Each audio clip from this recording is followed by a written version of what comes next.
ফিলিস্তিনিদের যেন ইসরায়েলি বোমা হামলা থেকে বাঁচার কোনো উপায় নেই। যেখানেই যাচ্ছে সেখানেই ইসরায়েলি বিমানবাহিনী একের পর এক বোমাবর্ষণ করেই চলেছে। আজও গাজায় ইসরায়েলি বিমানবাহিনী বোমাবর্ষণ অব্যাহত রেখেছে।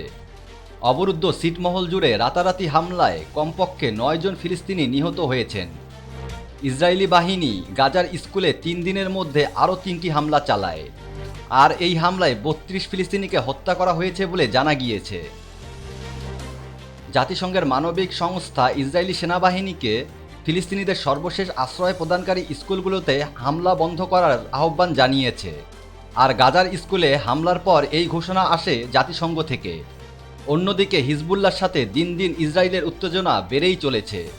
হিজবুল্লাহর বিরুদ্ধে ইসরায়েল তাদের যুদ্ধ আরও তীব্র করেছে। ফলে এ পর্যন্ত লেবাননে ইসরায়েলি হামলায় ৪৯৫ জন নিহত হয়েছেন। নিহতদের মধ্যে প্রায় ১০০ জন শিশু ও নারী রয়েছেন। ইসরায়েলের যুদ্ধে অন্তত এ পর্যন্ত ৪১,৪৩১ জন নিহত এবং ৯৫,৮১৮ জন আহত হয়েছেন।